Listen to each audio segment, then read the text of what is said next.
Hello everyone. Welcome to AgileCast, a podcast series for agile aficionados from Zebia Agile community of consulting and transformation, in short known as ZAT. ZAT is a community of seasoned agile coaches and passionate agile enthusiasts. AgileCast is our attempt to strengthen and enrich the community by making agile a ZAT science.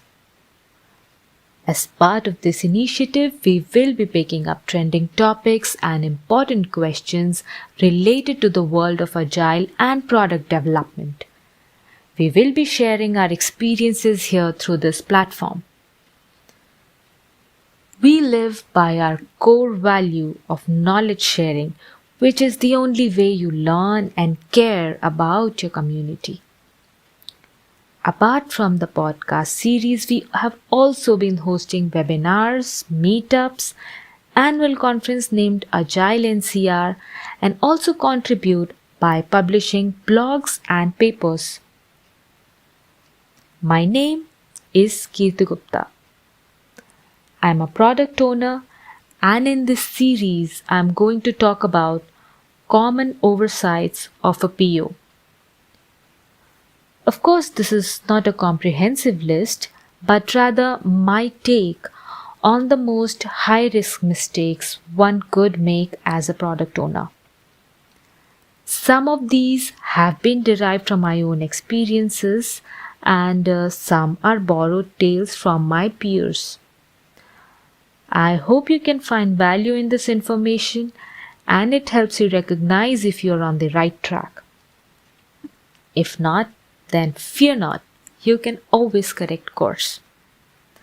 The first step to change is identification.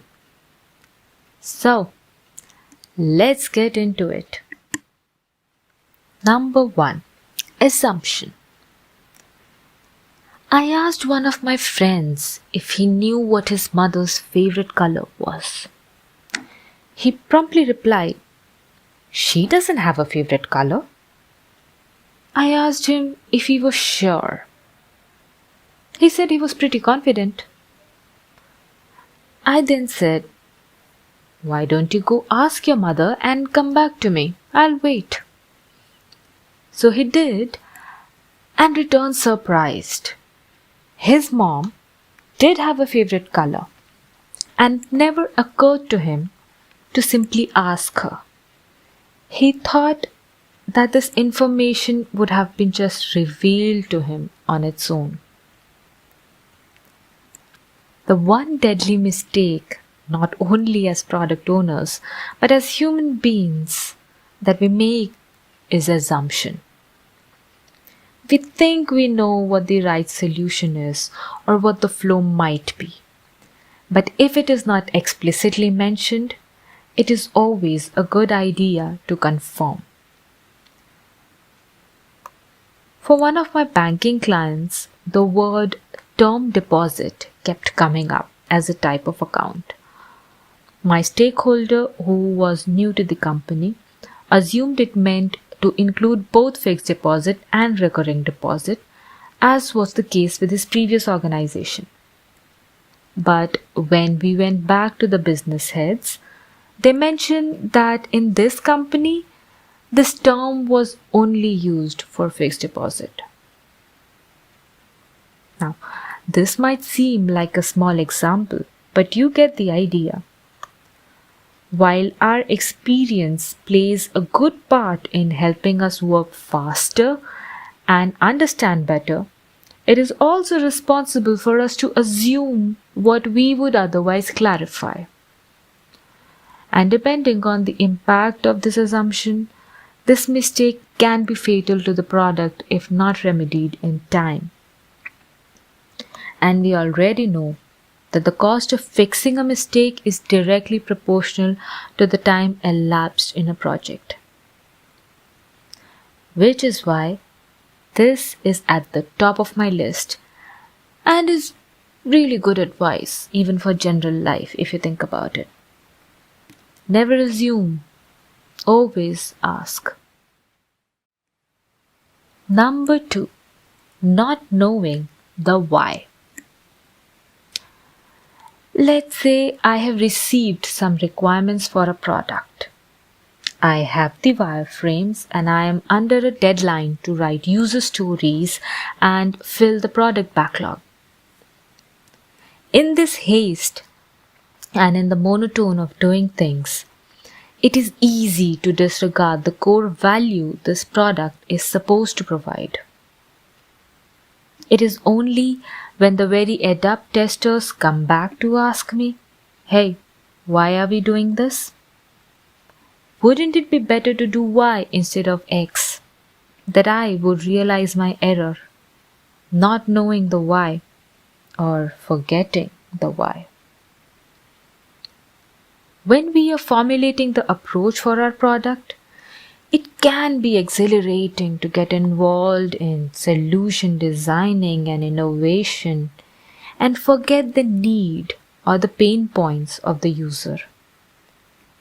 So many times we have code redundancy and duplication of efforts because we do not explore the why. When we get our requirements, it is wise to spend some time to understand what is it that the customer is going to get out of it. Why are we doing this?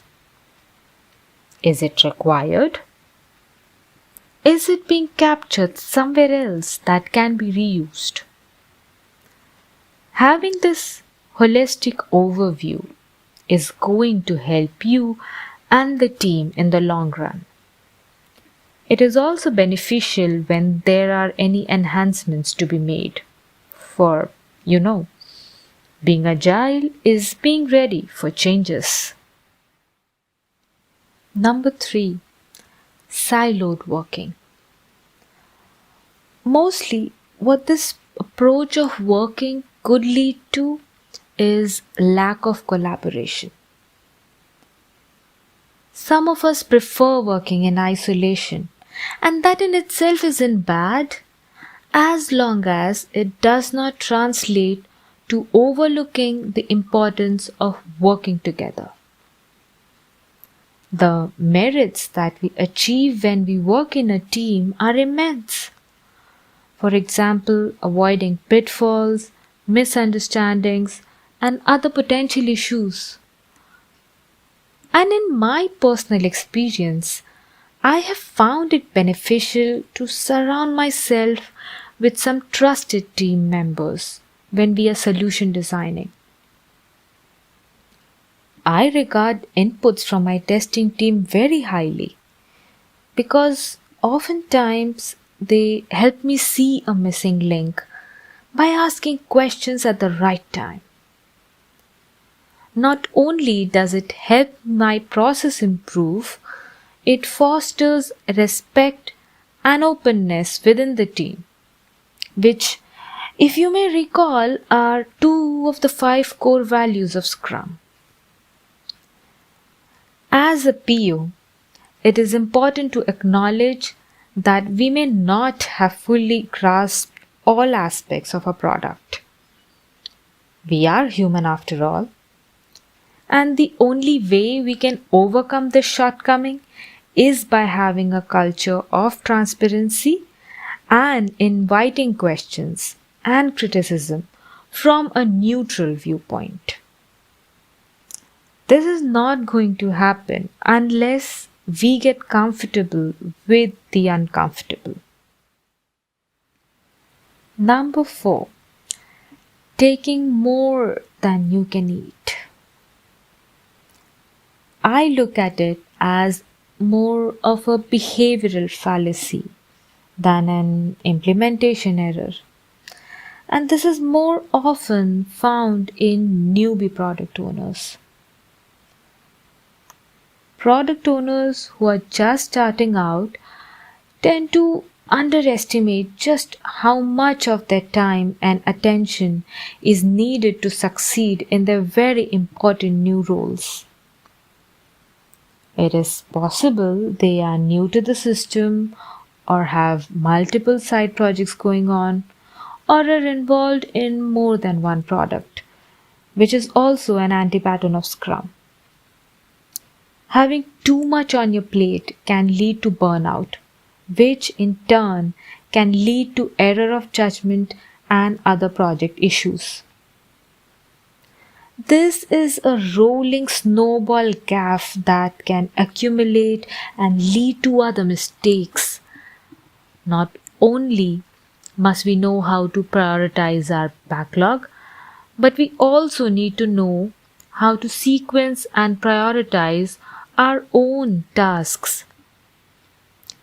Just as you would decide if you found yourself putting too much information in just one user story, you would consider if the user story can be broken down into parts. A good rule of thumb is to ask the why and to take the help of senior and experienced POs to better understand where to invest our energy, time, and effort. It helps to understand the different types of tasks and requests that are coming to you and to see what timeline expectations are in place. If, as part of this analysis, you feel that the expectations or timelines are unrealistic, you absolutely must speak up. And like the sprint backlog, our own personal backlog must take into account our capacity and constraints. Some of you might feel that this falls under the umbrella of time management. And I can honestly say that that might not always be the case. For sometimes you need to push back because it simply cannot be done in the time frame. Of course, improving our efficiency and time management skills is an ongoing process. However, we still need to be aware of our own velocity and commit as best as we can. Number 5. Change resistant. On the surface, it looks like such an obvious mistake to make in an agile environment. But we human beings are slaves to routine. Over a period of time, we develop a pattern and get used to doing things a certain way. Maybe we have spent too much time in one project or have reigned unchallenged in our careers. Resistance to change stems from a basic desire to avoid rework or a flawed assumption that we have built the right solution the first time around. Understand that change does not mean to question your work or your methods. It can be a necessary result of new requirements, advancements in technology, and regulatory or security measures. Failure to keep an open mind can cost you the confidence of stakeholders and your own team, and ultimately loss in the value of your product. It is imperative that we don't get too attached to our deliverables or fight the system on change, for change is the only constant. Number 6. Incorrect degree of control. This encompasses both extremes. The product owner either gets too controlling to the point of micromanagement or has completely lost the reins on the product, meaning he or she becomes incapable of saying no. Let us explore that in detail. As a new PO or an experienced insecure PO, we might think that we need to be heavily involved in the how of the solution. This can lead to frequent clashes with the development team and hinders the organic growth of your increment. If we fail to show trust in our team, we are violating the Scrum principle of respect. And you would agree with me that building resentment is not a good way to manage the project. While for some of us it is hard to relinquish control, there are others who believe they have no control. At the other end of the spectrum, we have product owners who are too malleable and shy away from confrontation. They say yes if the stakeholders change the deadlines or make frequent changes to the requirement out of alignment with the sprint.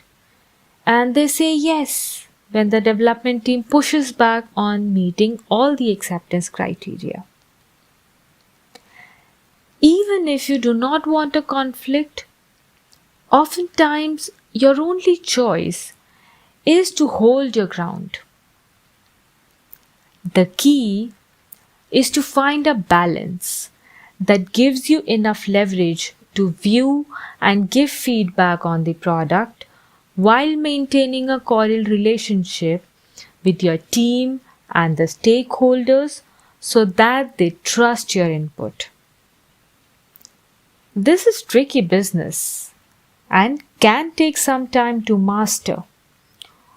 Although, by all means, take the help of people who can mentor you and help you navigate the delicate paths of Scrum. Last but not the least, number 7, failure to perform impact analysis. This is a lesson I have learned the hard way. While working for a project that catered to several other teams, it was very easy to lose track of changes coming from different sources and the effect it was going to cause to the other teams that were also using the same service. It wasn't until later on when I threw my hands in the air and decided to make a color-coded heat map wherein I could cross-reference these services with different teams that I finally got my affairs in order. Not knowing the endpoints of your service or APIs is bad enough. The issue gets amplified when we miss relaying information in time to the affected parties or even to our own connecting services. And time is money. As a product owner, we can get a little big-headed and believe that we know the product like the back of our hand. Confidence is good, but it shouldn't come at a cost. And this also loops back to my first point, assumption. We assume we know everything or that we are covering our loopholes on our first attempt at the solution. As our product evolves and complexities increase, it can become difficult to track all the branches and edges. It is helpful to adopt or to develop a system early on to tackle this and to keep revising it as the project progresses, so that when you need to make changes to an existing system, you can have a bird's eye view of the adjoining services that might also be impacted by the change. You could use charts, Excel spreadsheets, Miro boards, or plain old whiteboard to map this out. See what works best for you and encourage your development team to refer to this when working on the product. Again, impact analysis is very time critical, so the sooner you get on it, the better. Being a good product owner comes with its own set of responsibilities. And we all add a unique twist to it. What might seem easy and obvious to some can be complicated to a lot of people. Not only must we apply the agile process of inspection and adaptation in the project, but also on our own behaviors and way of working. It is only when we are accepting of the possibility of flaws can we look at our actions objectively. Thank you for listening to this podcast on common oversights of a product owner.